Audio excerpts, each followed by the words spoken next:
மிக முக்கியமான பல்வேறு விதமான அறிவிப்புகள் வெளியாகி இருக்கிறது. நேற்று அதிகபட்சமாக சென்னையில் 108 நுங்கம்பாக்கத்தில் வந்து பார்த்திங்கன்னா 108 ஃபாரன்ஹீட் வெப்பம் கொளுத்தி இருக்கிறது. ஸ்கூல்ஸ் வந்து ஜூன் 6ஆம் தேதி ஃபஸ்ட்டு திறக்கிறதுக்கான காரணம் யாருன்னா ப்ரைவேட் ஸ்கூல்ஸ் தான்ப்பா.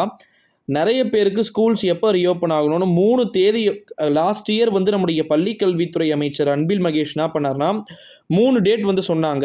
3 முறையும் வந்து சேஞ்ச் பண்ணாங்க. எப்படின்னா 5 நாளுக்கு ஒரு முறை லீவ் விட்டாங்க. இப்போ 1ஆம் தேதி ஓப்பனா, 31ஆம் தேதி வந்து இல்லைன்னு சொல்லிட்டாங்க. அதுக்கப்புறமா 6ஆம் தேதி ஓப்பனா, 4ஆம் தேதி இல்லைன்ட்டாங்க. அது மாதிரி 3 முறை வந்து பார்த்திங்கன்னா நமக்கு பள்ளிகள் திறப்பு தள்ளி போனதனுடைய விளைவு. கடந்த முறை இதே நேரத்தில் 104, 105 ஃபாரன்ஹீட் இருந்துச்சு. அதுக்கே 3 முறை ஒத்தி வச்சாங்க. இந்த முறை எவ்வளோ டெம்பரேச்சர் இருக்குது அப்படின்னு வந்து பார்த்திங்கன்னா 108, 109 நாளைக்கெல்லாம் வந்து பார்த்திங்கன்னா நாளைக்கு ஃப்ரைடே 111 வரைக்கும் கூட வந்து பார்த்திங்கன்னா வெள்ளூர், ராணிப்பேட், அப்புறமா வந்து பார்த்திங்கன்னா திருவள்ளூர், சென்னை, காஞ்சிபுரம், செங்கல்பட்டு மாவட்டங்களில் வந்து பார்த்திங்கன்னா பதிவாகும் சொல்லியிருக்கிறாங்க. இதில் ஒரு காமெடி என்னென்னா இப்போவே ஸ்கூல்ஸ் ஓப்பன் ஆகிருக்கு. சில ஸ்கூல்ஸ்லாம் நம்முடைய சப்ஸ்கிரைபரில் நிறைய பேர் வந்து பார்த்திங்கன்னா இப்போவே ஸ்கூல்ஸ் வந்து போயிட்டு வராங்க அப்படின்னு சொல்லிட்டு நிறைய பேர் கமெண்ட்டில் சொல்கிறத நம்மளால் வந்து பார்க்க முடியுது.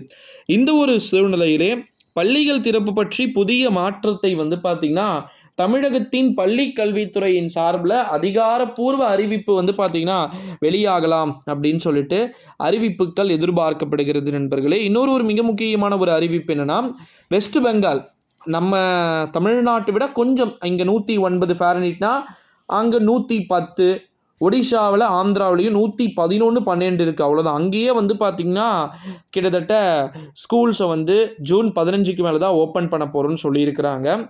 நம்முடைய ஆந்திர பிரதேசத்துடைய முதலமைச்சராக இருக்கக்கூடிய ஜெகன்மோகன் ரெட்டி கூட ஜூன் 10க்கு மேலே தான் வந்து அங்கே இருக்கக்கூடிய மாநிலத்தில் பள்ளிகள் திறப்புன்னு சொல்லியிருக்கிறாங்க.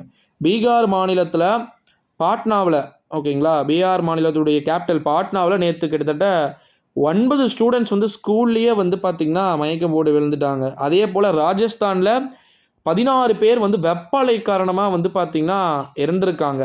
இந்த ஒரு சூழ்நிலையில் தான் தமிழக அரசு ஒரு வாரம் கழித்து 10ஆம் தேதி தரங்க இல்லை 13ஆம் தேதி தரங்கன்னு சொல்லியிருக்கிறாங்க.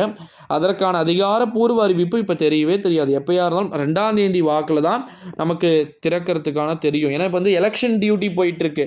ஓட்டிங் மிஷின்லாம் எப்படி எண்ணணும் அப்படின்னு சொல்லிட்டு அதுக்கான ட்ரைனிங் கொடுத்துட்ருக்காங்க. ஓகேங்களா, அது முடிஞ்சதுக்கு அப்புறம் தான் நமக்கு அஃபீஷியல் நியூஸ் வந்து பார்த்திங்கன்னா தெரியும் அப்படின்னு சொல்லலாம். ஸோ வெயிட் பண்ணி பார்க்கலாம். நேற்று வந்து நம்ம லாஸ்ட்டாக ஒரு வீடியோ போட்டிருந்தது கிட்டத்தட்ட 80,000 பேர் பார்த்துருந்தீங்க. ஸோ ஆனால் அதில் கிளிப்பே நான் அட்டாச் பண்ணலை. எந்த வீடியோ பார்க்கணும் அதை பார்க்காம அது பார்த்து வச்சுருக்கீங்க. சரி, எனிவே அந்த வீடியோவும் வந்து கொடுக்குறேன் டெலிகிராமில். மறக்காமல் சேனலை சப்ஸ்கிரைப் பண்ணிக்கோங்க. Thank you so much. நன்றி.